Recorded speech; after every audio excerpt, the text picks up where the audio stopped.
Hi കൂട്ടുകാരെ, പുതിയൊരു കൃഷി വീഡിയോയിലോട്ട് എല്ലാവർക്കും സ്വാഗതം. ഇന്നത്തെ നമ്മുടെ വീഡിയോ ചെറിയൊരു വിളവെടുപ്പാണ് കേട്ടോ. അപ്പോൾ രാവിലെ തന്നെ ടെറസിലോട്ടൊക്കെ വന്ന് നമുക്ക് വേണ്ടതായ പച്ചക്കറികളൊക്കെ ഒന്ന് വിളവെടുക്കുകയാണ്. അപ്പോൾ ഇത് കണ്ടോ, ഇത് ബേബി പടവലമാണ് കേട്ടോ. ഇത് ഇത്രയേ നീളം ഉണ്ടാവുള്ളൂ. അപ്പോൾ ഇതൊക്കെ ഇപ്പോൾ ഇതാ വിളവെടുക്കാൻ പാകമായിട്ടുണ്ട്. അതുപോലെ തന്നെ ഒരുപാട് ഞാനിതാ ചെറുതൊക്കെ കവറിൻ്റെ ഉള്ളിലാക്കി വെച്ചിട്ടുണ്ട് കേട്ടോ. അതുപോലെ പാവലുണ്ട്, ഈ ഒരു ഭാഗത്ത് തന്നെ പാവൽ, പടവലം, അതുപോലെ ചുരക്ക, ഇതെല്ലാം കൂടെ ഒരു പന്തലിലോട്ടാണ് കേട്ടോ കയറ്റി വിട്ടിട്ടുള്ളത്.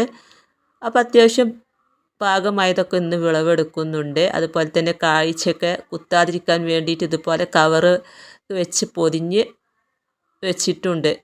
അപ്പോൾ ഇത് കണ്ടോ, പാവൽ, ചുരക്കയും ഞാൻ അതുപോലെ തന്നെ കവറിട്ട് കൊടുത്തിട്ടുണ്ട് കേട്ടോ. ഇതൊക്കെ ഞാൻ വില്ലേജ് അഗ്രോയിൽ നിന്നും വാങ്ങിയ തൈകളാണ്. അടിപൊളിയായിട്ട് തന്നെ കായ്ക്കുന്നുണ്ട്. അതുപോലെ തന്നെ ഇതിൻ്റെ വളപ്രയോഗവും ഇതിൻ്റെ തൈ നടുന്നതും എല്ലാ കാര്യങ്ങളും ഞാൻ മുമ്പുള്ള വീഡിയോയിൽ ഇട്ടിട്ടുണ്ട്. അപ്പോൾ അത് ആദ്യം തന്നെ നമുക്ക് പടവലം വിളവെടുക്കാം. പടവലം ആദ്യത്തെ വിളവെടുപ്പാണ് കേട്ടോ. ഒരുപാട് വീണ്ടും ഇതിൽ കായ്കൾ ഉണ്ടാകുന്നുണ്ട്. ഓരോ 10 ദിവസം കൂടുമ്പോൾ നമ്മൾ എന്തെങ്കിലുമൊക്കെ ജൈവവളങ്ങളൊക്കെ അതിന് ചുവട്ടിലിട്ട് കൊടുത്താൽ നല്ല അടിപൊളിയായിട്ട് നമുക്ക് അതിൽ നിന്ന് വിളവെടുക്കാനായിട്ട് സാധിക്കും. അപ്പോൾ അതാ മോനും ഉണ്ട് കൂടെ. 2 പടവലം എടുത്തിട്ടോ, ഒരു പാവലും കൂടെ. പാവൽ ഞാൻ മുമ്പ് 2 പ്രാവശ്യം എടുത്തതാണ് കേട്ടോ. അപ്പോൾ അതാ ഒന്നായതുണ്ട്. നമ്മളിങ്ങനെ അധികം ഇതിൽ വെച്ചാൽ അത് പഴുത്ത് പോകും. പിന്നെ അതാ ഒരു വഴുതനയും കൂടെ എടുക്കുന്നുണ്ട്. അതേപോലെ തന്നെ കുറച്ച് 2-3 വെണ്ടയും എടുക്കാനുണ്ട് കേട്ടോ, ആനക്കൊമ്പൻ വെണ്ട. അപ്പോൾ ഈ ഒരു ഭാഗത്തായിട്ട് കുറച്ച് ചീര, പച്ചച്ചീരയും ചുവന്ന ചീരയും എടുക്കാനുണ്ട്. പച്ചച്ചീരയൊക്കെ കണ്ടോ, എല്ലാ ഭംഗി ഇത് കാണാനായിട്ട്. ഈ ചീര ഞാൻ മുമ്പ് 2 തവണ വിളവെടുത്തു.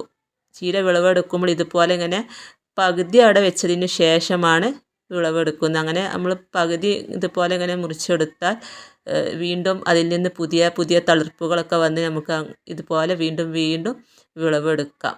സുന്ദരി ചീരയും റെഡ് ചീരയും കൂടെ കേട്ടോ നട്ട് കൊടുത്തിട്ടുള്ളത്. ചീരയൊക്കെ നട്ട് പിടിപ്പിച്ചാൽ നല്ല രീതിയിൽ തന്നെ നമുക്ക് അതിൽ നിന്ന് വിളവെടുക്കാൻ സാധിക്കും. അപ്പോൾ ഇത് കണ്ടോ, ഈ ഒരു ഭാഗത്ത് പച്ചച്ചീര ഒരു കമ്പും കൂടി എടുക്കാനുണ്ട് കേട്ടോ. അപ്പോൾ ഇതും ഞാൻ അങ്ങനെ മുറിച്ചതായിരുന്നു. വീണ്ടും അതിൽ നിന്നുണ്ടായ ഒരു തളിർപ്പാണിട്ടത്. അപ്പോൾ അതും കൂടി എടുക്കാം. അപ്പോൾ ഇന്നത്തെ തോരനുള്ളത് ഇത്രയും മതി. നമ്മൾ ഒരുപാടൊന്നും നട്ട് പിടിപ്പിക്കേണ്ട ആവശ്യമില്ല. നമ്മളെ കൊണ്ട് കഴിയുന്നത് നട്ട് പിടിപ്പിക്കുക.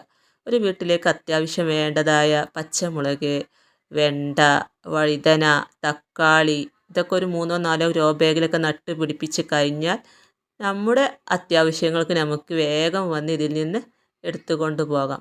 അപ്പോൾ ആനക്കൊമ്പൻ വെണ്ട 2-3 എണ്ണം കിട്ടിയിട്ടുണ്ട് കേട്ടോ. അപ്പോൾ അത് വീഡിയോയിൽ ഉൾപ്പെടുത്താൻ പറ്റിയിട്ടില്ല. ഒരു 3-4 എണ്ണം ഉണ്ടായാൽ തന്നെ നമുക്കൊരു തോരൻ ഉണ്ടാക്കാനൊക്കെ അത് മതി. ഇന്നത്തെ വീഡിയോ നിങ്ങൾക്ക് ഇഷ്ടമായ ലൈക്ക് ചെയ്യാനും ഷെയർ ചെയ്യാനും കമൻറ്റ് ചെയ്യാനും മറക്കരുത്. അടുത്ത പുതിയൊരു വീഡിയോ ആയിട്ട് വരുന്നത് വരെ വീണ്ടും കാണാം.